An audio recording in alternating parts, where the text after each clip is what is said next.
Joining us today is Bharat Ramamurti, the Deputy Director of the National Economic Council for Financial Reform and Consumer Protection. Bharat was formerly the Managing Director of the Corporate Power Program at the Roosevelt Institute. He also served on the Congressional Oversight Commission for the CARES Act, a position he was appointed to by Senate Majority Leader Chuck Schumer last year. Previously, Bharat was the top economic advisor to Senator Elizabeth Warren during her 2020 presidential campaign and senior counsel for banking and economic policy in her Senate office. He will deliver some brief remarks, take a few questions, and thank you so much for joining us.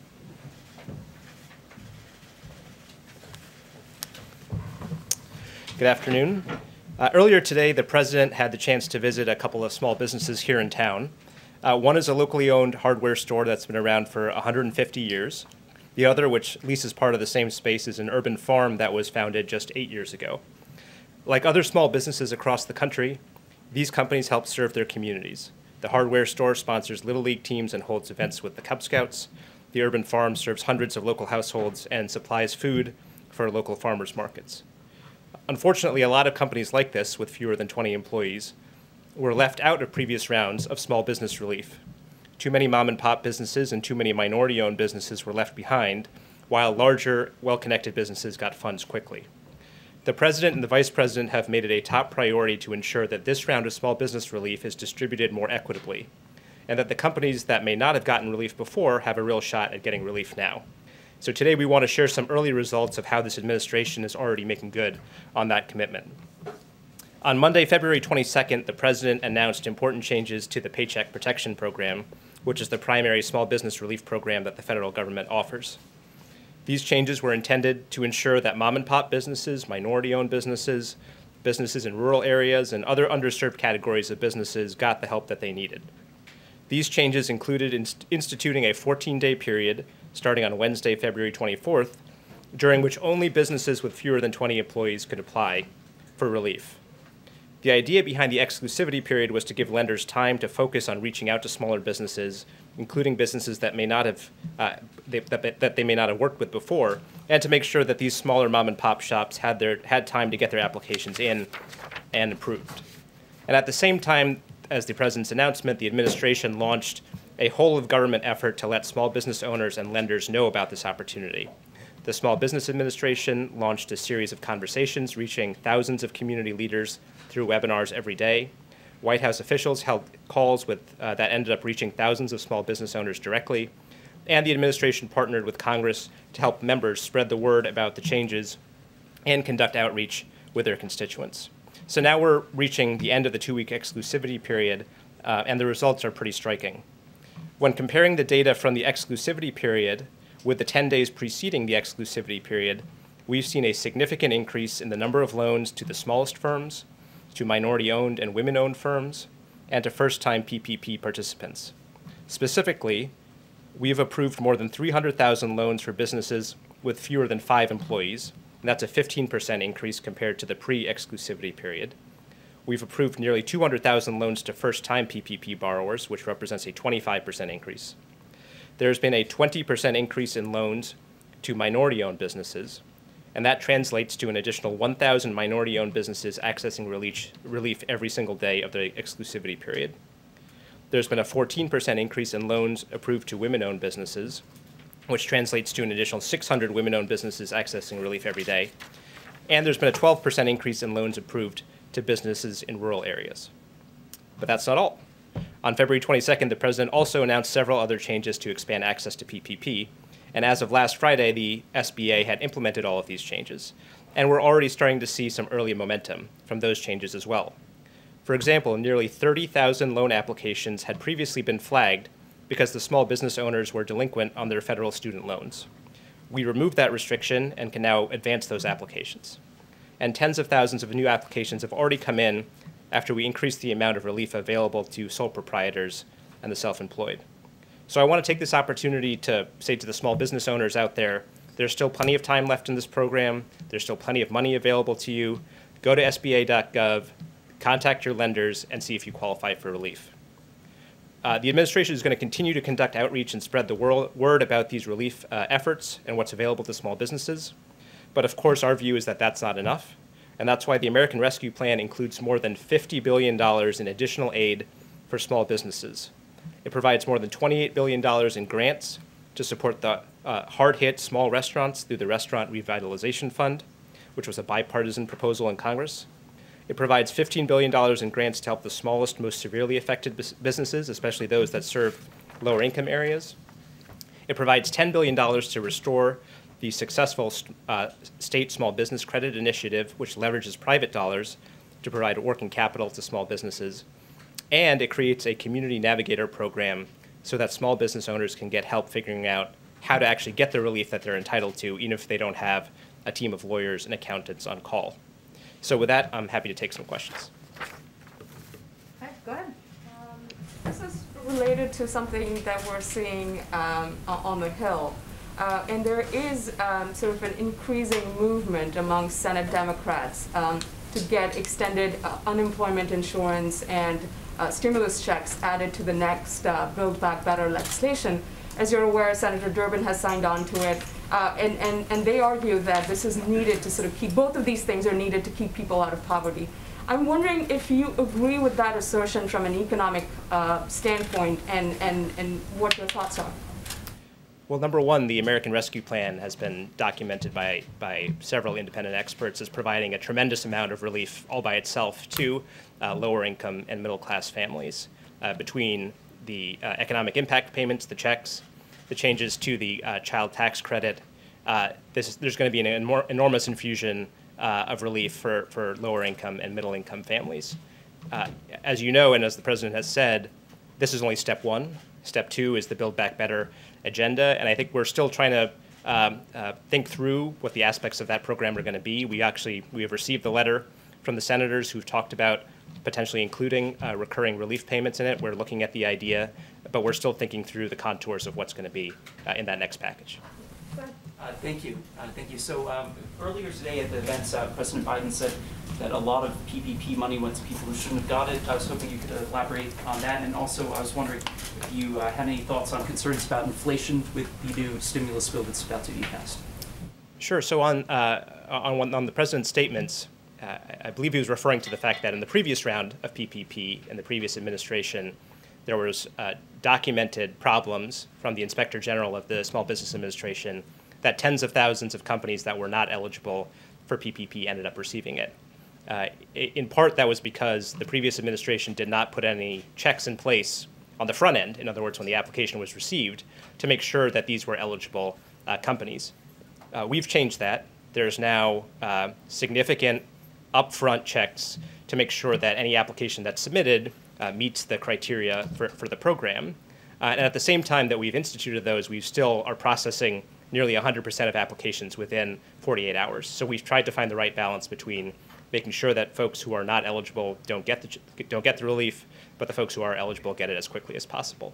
And we think that's a significant change from the previous administration. On inflation, it's something that, as the president has said, as Secretary Yellen has said, we are monitoring carefully. Our belief has been from the beginning that the risk of doing too little to help American families outweighed the risk of doing too much. That said, we will always be carefully monitoring inflation, and we will continue to do so going forward. Thank you. Given the president's on the verge of signing the relief bill, we're seeing vaccines rolling out at a quicker pace. Could you give us just a broad sense of where you think we will be with the economy at the end of this year? Secretary Yellen has addressed employment for 2022, but what about the forecast for right now, the end of the year, I should say? Moody's, which is an independent Wall Street firm, projected that the American Rescue Plan would bring back roughly 7 million additional jobs by the end of the year. We think that that's a pretty reasonable forecast. There are, as we said, there's a significant amount of relief that is going out to lower income, middle income families through this bill. As you said, the vaccine rollout is accelerating. Obviously, that in many ways is the key to accelerating the economic recovery. So we're optimistic about that, and there's good, credible, independent experts that suggest that we will be making a big step towards getting these 10 million jobs that were short back by the end of the year. Amr? Low interest rates have made it possible to finance many of these initiatives. How much debt is too much debt? Well, Well, look, I think the way to look at it is not in terms of necessarily the sheer amount of debt, but what are the payments that you have to make on the debt. And then that's why the interest rates are relevant to this. We are in an extended period of historically low interest rates, and not to get too wonky, but there are some structural factors that would suggest that interest rates are going to remain permanently, or there's pressure keeping them down over the long term. We are carefully monitoring this. The president has made clear that being fiscally responsible is a priority of his. He's also made clear that right now, one of the best things that we can do is deficit finance these investments, because that's what gets the economy moving more quickly, and in the long term, growth helps bring down the debt and deficit levels as well. Okay, last one to Bloomberg. I promise he'll come back. We probably let him go soon. Thank you. As the administration considers what elements are going into the Build Back Better plan, some economists have written the White House to ask that a path to citizenship for some undocumented immigrants, including essential workers, be included in that. So can you describe the White House's current thinking on whether to include that provision in the plan? That is a priority of the president's. I think we have not made a decision yet on whether to include or not include that. Honestly, in the short term, we are focused on trying to get the American Rescue Plan into law, and then going out and telling the American people what was in the American Rescue Plan and how it's helping them. We will continue to work on putting together the next step of this, the recovery part of this that the president has previewed, but we're not quite there yet. Thank you so much. Thank you. For joining Thanks, us, everyone. and we'll look forward to having you back in the future. Nope. Okay.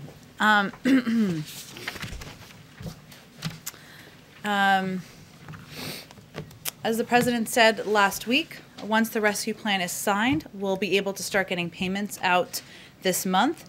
Treasury and IRS are working tirelessly to make that happen. The IRS and Bureau of the Fiscal Service are building on lessons learned from previous rounds to increase the number of households that will get electronic payments, which are substantially faster than checks. And a number of you, and obviously the American people, have asked a lot of good questions about how this process works, so we thought we'd try to answer some of them. For households who have already filed their income tax return for 2020, the IRS will use that information to determine eligibility and size of payments. For households that haven't yet filed for 2020, the IRS will review records from 2019 to determine eligibility and the size of payment. That includes those who use the non-filer portal for previous rounds of payments, which is a question I think somebody asked sort of about yesterday. For tax returns with direct deposit or bank account information, the IRS will be able to send money electronically. And for those households for which Treasury cannot determine a bank account, paper checks or debit cards will be sent. Of course, we're not taking anything for granted. We're pushing through the finish line here, but you all have asked some really good questions about the implementation that we wanted to get ahead of. So here's what this all means for a typical family of four. With parents making under $150,000 a year combined, and with kids in school age 8 and 5, because of the President's Rescue Plan, that family of four will soon be getting $5,600 in direct payments. And because of the expanded child tax credit, they'll get $2,600 in addition to that. So that's $8,200 more in the pockets of this family as they try to weather this storm, on top of additional money in this bill to reopen schools safely, get shots in arms, and help those who've lost their jobs through no fault of their own. Another scheduling announcement for all of you. On Friday morning, President Biden will meet virtually with his counterparts in the Quad. Prime Minister Suga of Japan, Prime Minister Modi of India, and Prime Minister Morrison of Australia. Formed in the aftermath of the 2004 tsunami and formalized in 2007, the Quad has met regularly at the working and foreign minister level. However, Friday will be the first time that the Quad is meeting at the leader level. That President Biden has made this one of his earliest multilateral engagements speaks to the importance we place on close cooperation with our allies and partners in the Indo-Pacific. A range of issues, of course, will be discussed. We expect to be discussed, I should say, facing the global community, from the threat of COVID to economic cooperation, and of course, to the climate crisis. Earlier today, final piece here, our COVID coordinator, Jeff Zients, had a weekly call with governors from across the country. He announced Pfizer and Moderna supply will again increase to 15.8 million doses going out to states, tribes, and territories, along with 2.7 million first doses going to pharmacies. He also highlighted the progress we've made as a nation on vaccinations. On January 20th, there was a 7-day average of 890,000 shots per day. Today, we're averaging 2.17 million shots per day. So it's obviously a significant increase. Finally, of course, reiterated our commitment to working and collaborating with governors from both parties and encouraged continued focus on masking, social distancing, while our vaccination program continues to ramp up. Why don't you kick us off? Thanks. Question on with the influx of young people and just migrants in general to the southern border, is there any sense, and I asked this question with the person, obviously you're only 2 months into the administration, but early on you and Secretary Mayorkas very much stressed humanity and trying to move away from the last administration. Does the message need to be tweaked at all? Do you need to say that it's not just about humanity, that also you might not get in, or you probably aren't going to be able to stay? Well, humanity will always be a value from the president on down, but you are right that we are continuing to work to convey to people in the region that this is not the time to come, that the majority of people who come to the border will be turned away, which is factually accurate. And what we're really talking about in terms of the people who are being let in are unaccompanied children. That is a policy decision which we made because we felt it was the most humane approach to addressing what are very difficult circumstances in the region. And that means there are more children, kids under the age of 18, of course, coming across the border. At this point, is this a crisis at the border? Look, I don't think we need to sit here and put new labels on what we have already conveyed is challenging.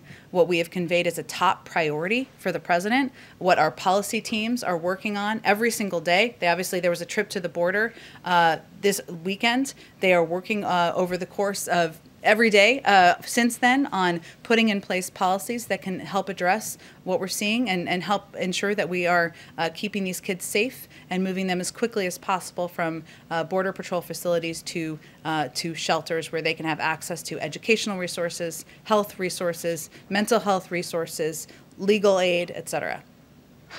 Go ahead. Follow up on that, Jen, thanks. There are reports out there that the number of unaccompanied migrants detained at the border has tripled in the last 2 weeks to 3,200 plus. Is that number accurate? I'm not going to confirm numbers from here. Obviously, the Department of Homeland Security and others oversee the programs and the engagements that happen at the border. I will say that there are a couple of reasons. I know Amr asked about our kind of change in policy, but there are a couple of reasons why we think people are coming to the border. Of course, individuals are fleeing countries where individuals and families are, they're fleeing prosecution, fleeing violence, fleeing economic hardships and other things. The region has also experienced 2 hurricanes in the fall, putting further stress on the conditions in these countries and the circumstances that are facing individuals. And all of this is taking place during a global pandemic that has impacted other countries' economies, placing undue hardships on its people, just as it did in the United States. So there are also a range of factors that are leading individuals to come to the border. Why won't you confirm that number? That's a very important number. We've been very clear that there is an increase, that there are more children coming across the border than we have facilities for at this point in time.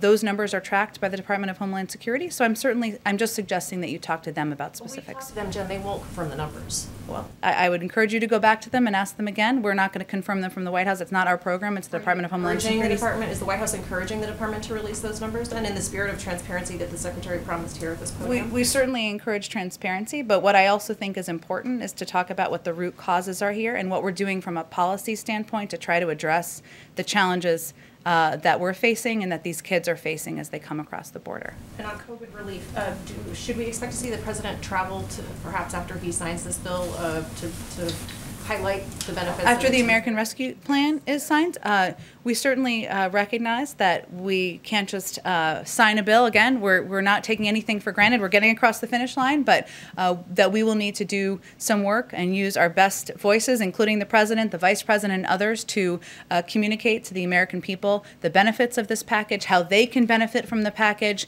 how they can have access to checks. Part of the reason I wanted to do that at the top, how it will help schools reopen. And so I think you can certainly expect the President to be doing some travel, and we'll have more details on that in the coming days. Absolutely. Go ahead. Shen, you talked about the need of getting these 3,000 or so potentially children out of the Border Patrol facilities and into HHS facilities that are meant to house children. How quickly can that be done, and what is being done right now to make sure it happens? Sure. Let me walk you through a little bit of what the considerations are and what our team is working on now. So first, the reason why these kids are being let in, I've talked about that a bit, but the majority of people come to the border are still turned away or expelled under Title 42. So families, adults, et cetera. We're talking about children. I'm just level setting here.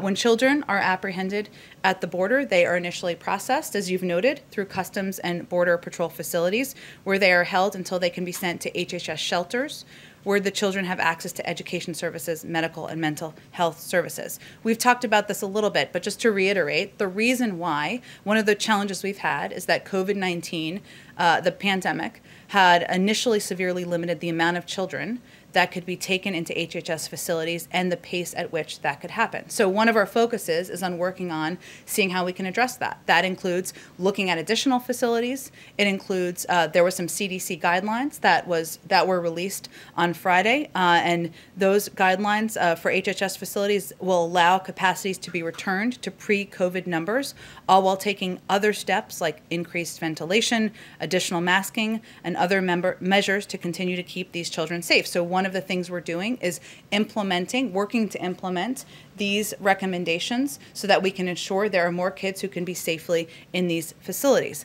We are also, as I noted, working to expedite, we're looking at additional facilities where we can safely house children and ensure they have access to all of the resources that I noted.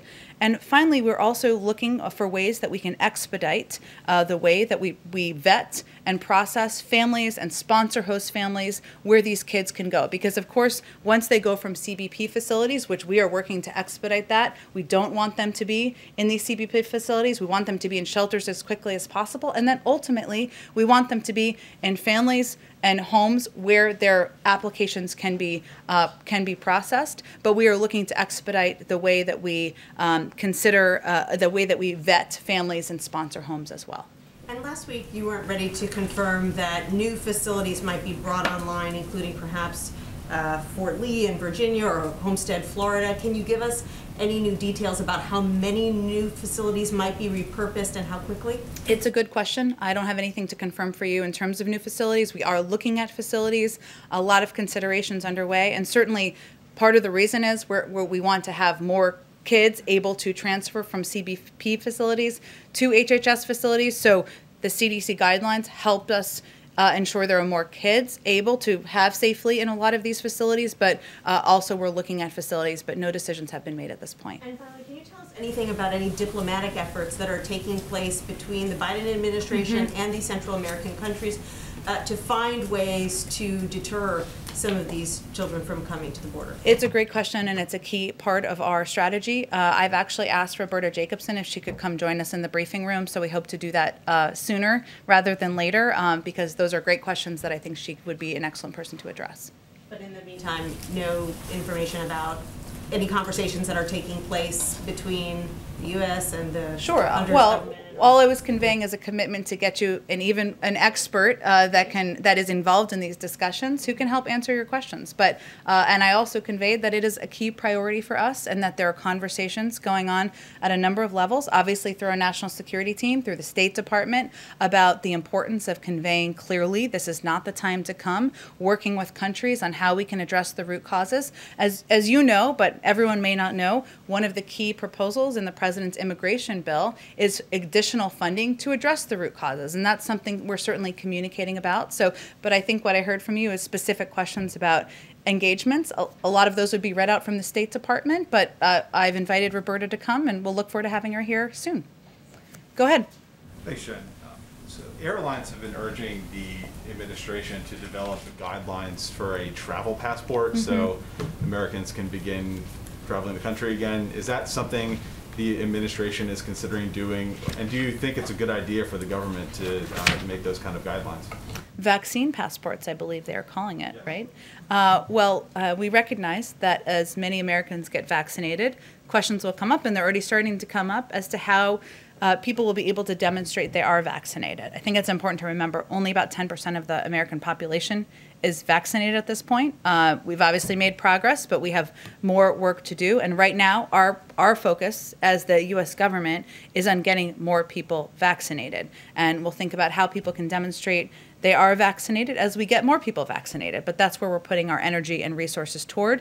We also know that the private sector, as you noted in your question, is concerned and has raised this, and we believe they and not-for-profits will be driving this initiative in all likelihood moving forward. So it sounds like the administration doesn't want to get involved in setting the standards for what would qualify someone for a vaccine passport. Well, I think a vaccine passport is something that's been designated by or an idea coming from the airlines. What I'm conveying is there are lots of ideas that will come from the private sector and nonprofits. We welcome those, but our focus from the federal government is on getting more people vaccinated, and that's where we feel we can use our resources best. On another subject, there's a report today out in the South China Morning Post that the U.S. and China are trying to set up some sort of high-level diplomatic meeting in Alaska to try and reset relations. Is that any kind of meeting like that is that being planned, or is that under consideration right now? I have heard or seen those reports. I don't have anything to report out to you. Obviously, the President spoke with President Xi back February 10th, and we will look forward to seeking opportunities for engagement, but we don't have any details finalized or confirmed at this point. And then lastly, is there any further updates on when the website? The president... Are you going to ask me about the website? Not the website. Not okay, today. You can. I was ready. I'll save that one for next week. Okay. But for possibly next week, is the president chosen a date yet, or working with Congress on a joint address to Congress? And what's that going to look like as far as being virtual or in person?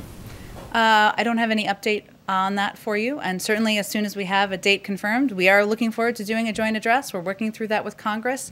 Our focus now is on the address the president will be delivering on Thursday night during his first primetime address. He'll talk about COVID, what we've been through as a country, and what the path forward looks like, and we'll focus on the next address once we get through that. Go ahead, Caitlin. A few questions for you, but one on the stimulus checks. You were talking about who is getting them. You and the president have both said that they're going to be going out this month, but the last round they went out pretty quickly, I think within a few days. So do you know any more specific timing on when people should expect them? It's something our Treasury team is working on and working to expedite, of course, and that's a priority to the president. One of the steps they're taking is working to ensure more people can get them electronically, because that, of course, speeds it up. So let me actually just give you, because I have a little bit more detail here, Caitlin, in terms of how it will work. So the first batch of payments will go to all taxpayers who provided direct deposit in their 2019 or 2020 returns, followed by taxpayers who didn't provide that information but for whom the IRS has payment information from other programs. And of course, as the president said, once the bill is passed, we'll be able to start getting these payments out this month. But in terms of more specifics, we're waiting for them to get all their systems in place, and then we'll hope to have an update. And any update on whether or not he wants his signature on there like former President Trump demanded?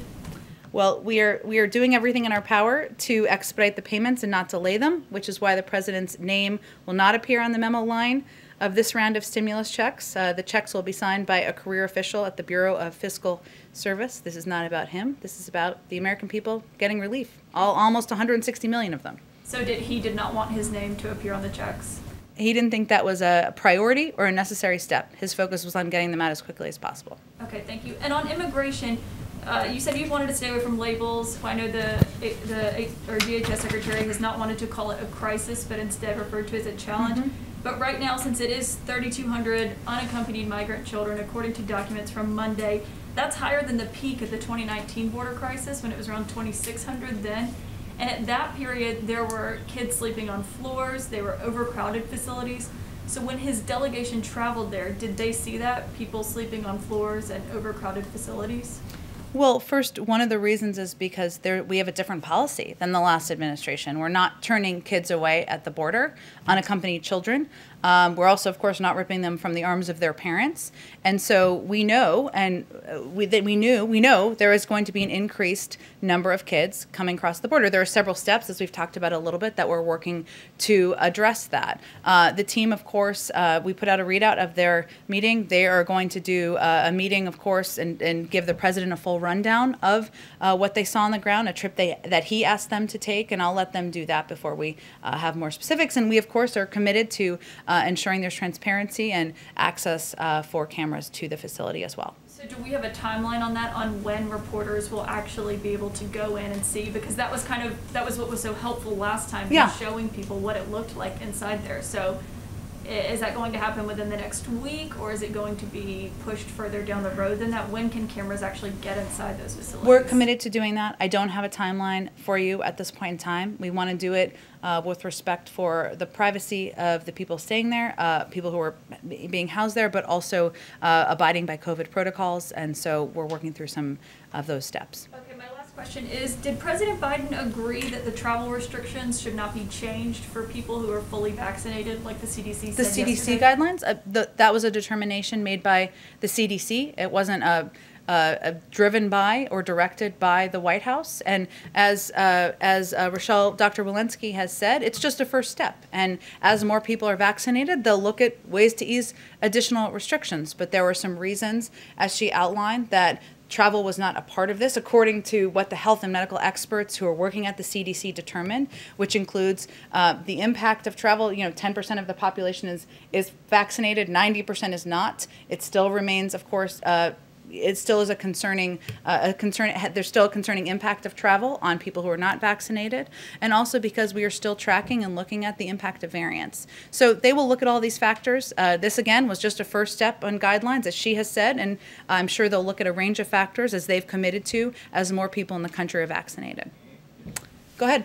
Thanks, Jen. A couple questions. To follow up on the border, why has this administration been so reluctant to call it a crisis with a huge uptick in the number of migrants being detained, including thousands of children? If that doesn't qualify as a crisis, what does? Well, because we think that it's most important to explain the substantive policy of what's happening, what the root causes are of why these kids are coming, and what we're doing to try to solve what is a very challenging circumstance at the border. And that's the information the American people are looking for. So that's what we're working to provide. On a different note, can you clarify for us what happened with the president's dogs? There's some reports that one of them was involved in a biting incident. Can you clarify exactly what happened? Sure.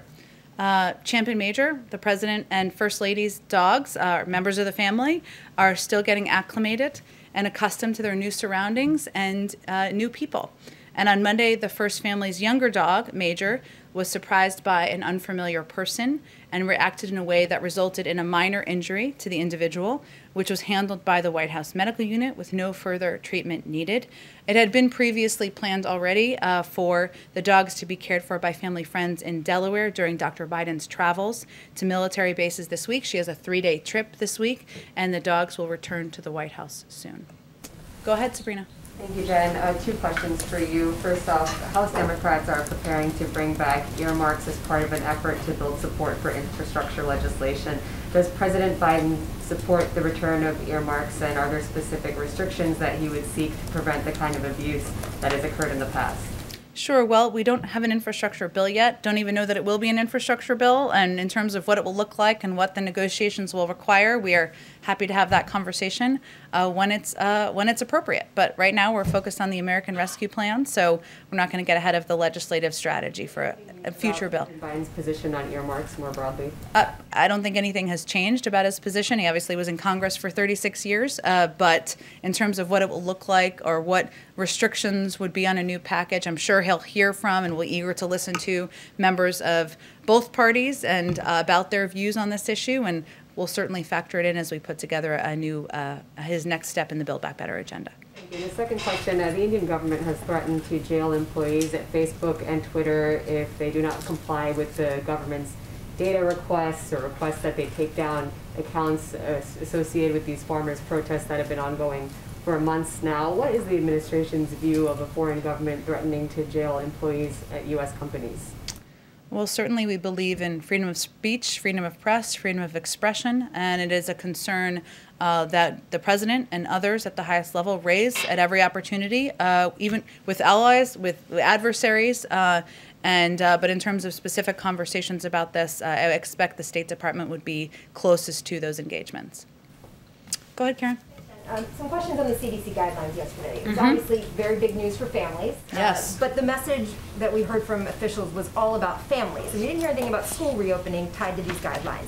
If vaccinated grandparents can be with their unvaccinated children without masks, how do you apply that same standard to schools? Well, these guidelines I don't want to get over my skis here I am not a doctor, but these guidelines were very specific to what recommendations made for people's homes, right? So, Karen, you and your husband and your kids can, engage with and have dinner with your neighbors when everybody's vaccinated. That is certainly a positive step forward for many, many, many Americans. These were not guidelines for a workplace, whether it is the White House or a business or a school. There were guidelines provided, of course, for schools. And I think the CDC sees it as imperative that they take different circumstances with different, looking at the very specific engagements, the number of people, the risks as they factor in what guidelines they're going to put forward. Guidelines as more people get vaccinated than applied to schools or applied to workplaces with these same standards? Well, they will continue to review. As Dr. Walensky has said, as more people are vaccinated, there's a greater opportunity to make recommendations that will allow people to spend time together, to hug grandparents, cousins, teachers, and certainly that's all of our hope. But they look at all the factors, including the impact of variants, as she talked about when she rolled this out, and make recommendations based on how to keep the public safe. And there is a concern that has been raised by all of our medical experts about not taking our foot off the gas here. We are close, relatively so, given the last year we've been through, and they put out these guidelines because they feel comfortable that about the data they have as it relates to vaccinated individuals. But of course, they need to continue to analyze data, look at health and medical advice, talk to the doctors at the CDC before they make additional recommendations. The president's vaccinated. How will he change his behavior based on these guidelines? Will he see grandkids more? Will he see family in a different way than he was doing before these guidelines came out? Of course, the president abides by the CDC guidelines, as no one would be expected to hear. But he also believes he needs to be a model for the American people and all citizens. This is a great question. I haven't talked to him about how it will impact him personally in that way. I'm happy to venture to do that, or all of you could ask him next time you have the opportunity. But I noted that, and this was a good question someone asked, I think, over the last 24 hours about how it impacts us here. And, the White House is a place of work. Right? It is not a private home, and so we will continue to wear masks. We will continue to be tested. We will continue to socially distance until our health and medical experts tell us otherwise. Go ahead in the back. Thank you, Jen. So 2 follow-ups, and then a couple of questions. First, the follow-ups about the Quad virtual meeting. Can we see this as a prelude to re-engaging the TPP? I wouldn't see it as a direct connection to that. No, this is an opportunity to engage at a engage at a high level. At an even higher level than has been done in the past with key partners to the United States.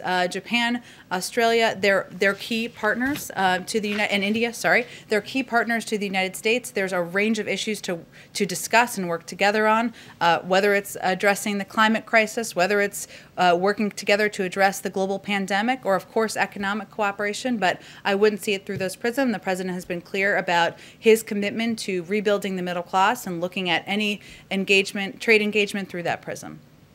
Okay, thank you. As for Jordan's story, question about the South China Morning Post eventual discussion in Anchorage, I have my colleague from Kyoto News, the Japanese news agency, is asking, how will the Biden more broadly, how will the Biden administration plan to engage with the Chinese? Are direct talks under consideration? Direct talks with the Chinese? Well, I mean, the president has spoken with President Xi already. So, of course, we remain engaged directly at a range of levels, and that will continue. Like summit, like a summit type of event? I'm not here to predict a summit. Of course, there'll be a range of engagements that the president and his national security team will have with China and other countries in the region in the months and years ahead. But we are directly engaged. There are a range of issues we, of course, have talked with the Chinese about through those engagements. We don't hold back about our concerns, but we also look for opportunities to work together. Jen, just a week, actually 8 days precisely before the president entered the White House, the previous administration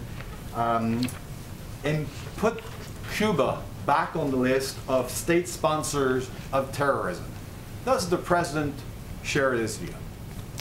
Well, we've talked about this a little bit in here before, and nothing's really changed, but I'm happy to reiterate our policy. Our policy, as it relates to Cuba, will be governed by two principles. First, support for democracy and human rights will be at the core of our efforts through empowering the Cuban people to determine their own futures.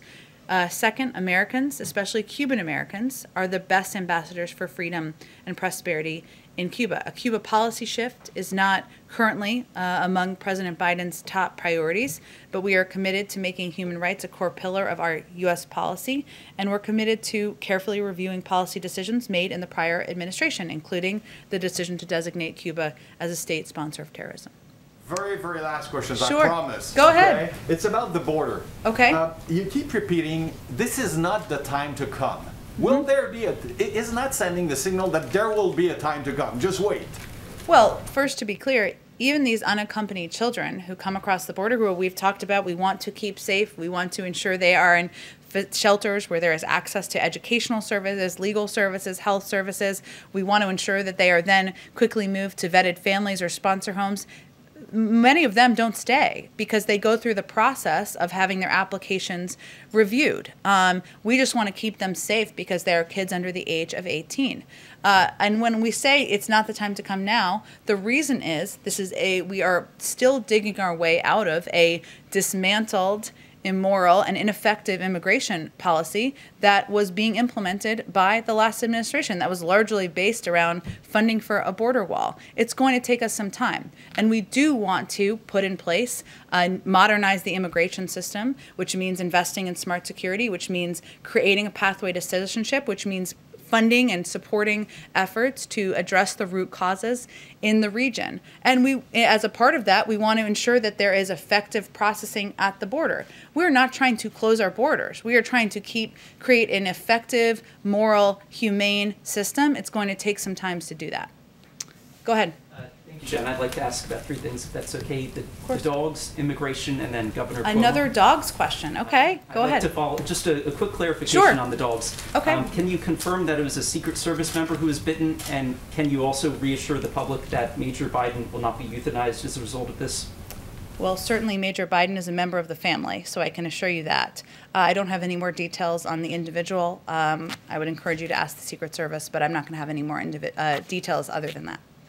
Then on immigration, you've said repeatedly now is not the time to come, but you've also noted there's a distinction for unaccompanied minors that they'll all be allowed in.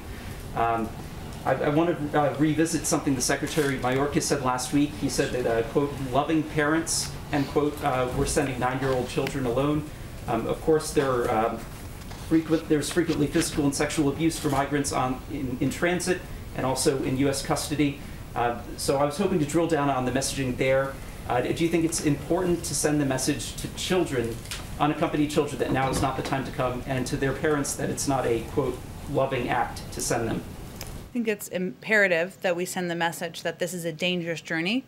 Children don't make it. They experience very difficult circumstances on the journey.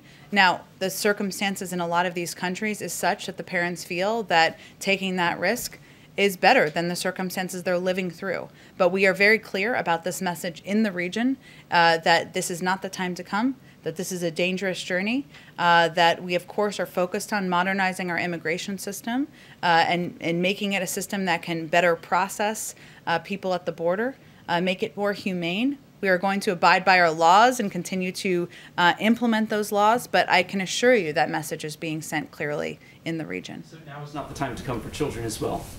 Correct. Okay, and for the Governor Cuomo question, you've been asked this many times about his the sexual harassment allegations against him. And I just wanted to confirm that you have spoken with both President Biden and Vice President Harris about the allegations. Yes, and I've reiterated on their behalf that they believe all women should be heard, that they should be treated with respect.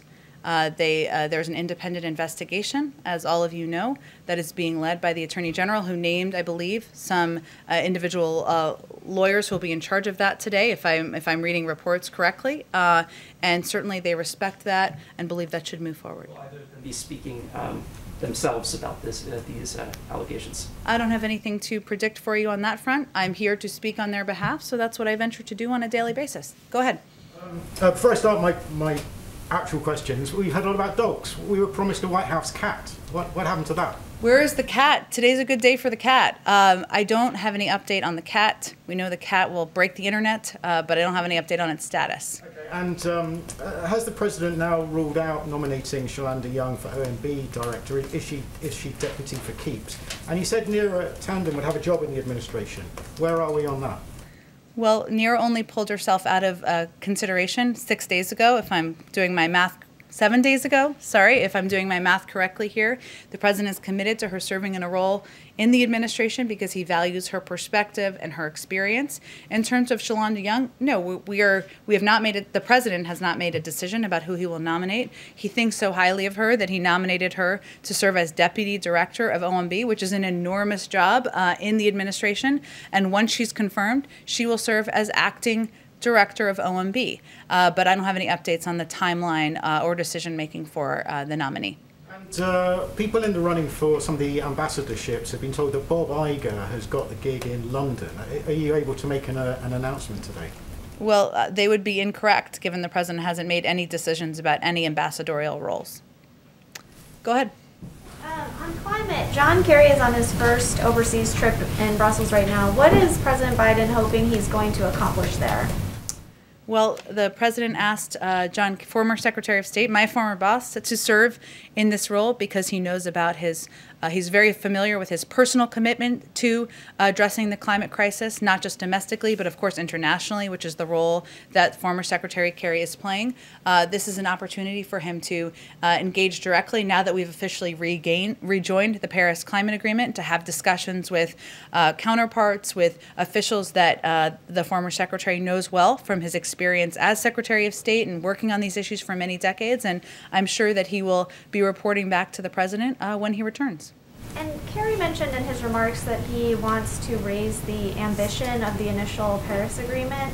How much more ambitious than that agreement is the administration willing to go? And is there a timeline for when you guys are going to announce the 2030 emissions targets? It's a great question. I think we'll wait for the Secretary to return from his trip, and I'm sure he'll have a conversation with, of course, both Gina McCarthy, the President, the Vice President, and others about what his recommendations are and what there's an appetite for out there in the global community, but I don't have any predictions for you at this point in time. Great. Go ahead in the back. Hey, Jen. Joe Cleo with News Nation. Yes. Hi. First time here, right? Yes, Welcome. Yes. I'm a newbie as well. Good. There you go. So on the American Rescue Plan, there are two far-reaching measures, I think, the child tax credit, which you've mentioned, and the Affordable Care Act subsidies that are both now temporary measures. There are some calls on the Hill to make them more permanent. Is President Biden interested in working with Congress to make them more permanent? And if you could please address some of the criticism that those two measures specifically have been getting, that they are not in any way related to COVID relief or stimulus directly. Well, I would say if you're a family with kids, then the notion that the child tax credit is unrelated to the economy is an absurd notion. So I don't know who the critics are, but I would be surprised if they had small children. I would say the president had talked about making the child tax credit permanent during the campaign. He certainly is open to continuing to look for avenues to do exactly that. He believes that benefits like the $3,000 child tax credit that is included in this package are benefits that help address what he and the vice president feel is a crisis, which is the large number of women who are leaving the workforce and have left the workforce since the pandemic started. So he will certainly continue to look for avenues on that. What was the other piece? I'm sorry, you asked about the other one? The Affordable Care Act subsidies. Oh, of course. Look, I think one of the things the president is committed to, has talked about on the campaign, I should say, when he ran, was strengthening access to affordable and accessible health care. So one of the things we did was we reopened the period of time where people could apply to get access to the benefits from the Affordable Care Act. We've seen a huge influx of people who were not previously covered with health insurance do that, and he will certainly continue to look for ways to reduce the cost of health insurance, to look for ways to expand it, to make it more accessible, and certainly having lived through a pandemic, the need for greater access to affordable health care is pretty front and center for him and others in the administration. Sabrina. Sure. Go ahead. Biden has spoken often about the need for a two-step rescue and recovery approach to the economy. He's held many meetings on infrastructure and said the recovery plan would focus on infrastructure, manufacturing, and other issues. Were you saying that you're not sure there's going to be an infrastructure bill when I asked about earmarks? Well, no decision has been made yet internally about, look, the president has not made a secret about what is in his Build Back Better agenda. He talked about it on the campaign trail. Infrastructure is a part of that, and it's something he's had a long commitment to. He's also had a long commitment to investing in caregiving, to doing investing in our manufacturing sector, to doing something about our tax system. So there are a lot of components of his Build Back Better agenda. What I'm conveying is we're still in a policy process internally about what the next part of his agenda will look like and what the format, the size, the order will look like. So that's all I was conveying. But certainly infrastructure is one of the areas where he feels there's opportunity for bipartisan support and for Democrats and Republicans to work together. Go ahead. If I could follow up on that too. The president made overtures to Republicans when it came to COVID relief, inviting many of them to the White House. And at this point, you have 0 Republicans in the House or Senate voting for this package. Is there going to be a similar effort to try to get Republicans on board if the next agenda item is an infrastructure package? Well, he's already had 2 bipartisan meetings on infrastructure to date as he's looking to gather ideas and hear from Democrats and Republicans about how they feel we can continue to work together and rebuild the economy.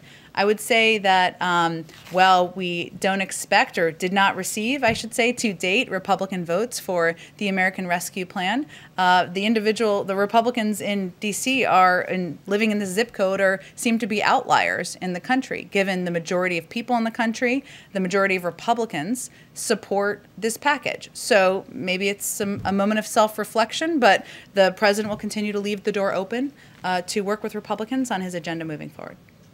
Go ahead. Another process question on Build Back Better, okay. Which is, I know it's early days, but is the White House committed to getting bipartisan support for an infrastructure package, or would you rule out at this stage of moving that through reconciliation like you guys did the American Rescue Plan? Well, the president's preference is certainly to work together in a bipartisan manner. That's part of why he's had 2 bipartisan meetings on infrastructure in the Oval Office. But we haven't made a determination about what's next in his agenda, and certainly we're not going to take that off the table in terms of paths forward that Congress may choose. Go ahead. Is there enough money to deal with the surge of kids at the border, and has there been any discussions of invoking emergency declaration? You mean in terms of opening additional facilities? Right. It's a good question. I'm happy to talk to our immigration team and see if that's part of the structural issue. It may, as I understand it, part of the issue is finding appropriate facilities in determining what process steps can be taken to expedite the processing. But I'm happy to talk to them about that and get an answer back to you. Go ahead. An infrastructure bill package. There was a bipartisan push last year to knock down the payment of the top paid federal employee, the CEO of the Tennessee Valley Authority, who reportedly earned $15 million last year in compensation. There are Democrats in Congress who support this. The former president supported this. Some conservatives do. Does the Biden administration believe that an infrastructure bill should slash this $15 million compensation for a federal I employee? appreciate the opportunity. The president believes everyone should pay their fair share, but we don't have a bill that actually exists, so we're not going to talk about what components would be a part of it or not at this point in time. Go ahead. Well, at the risk of asking you what is one of the components in this hypothetical bill, a question from somebody who can't be here today, Andrew Feinberg. President Biden has repeatedly spoken of both the need to upgrade the nation's transport infrastructure and his desire for the US to become a leader in zero-emission vehicles. So since the Federal Highway Trust Fund is funded by taxes on gas and diesel fuel, which obviously wouldn't be collected from zero-emission vehicles, does that mean the president will insist that any infrastructure bill will include a new funding source for it?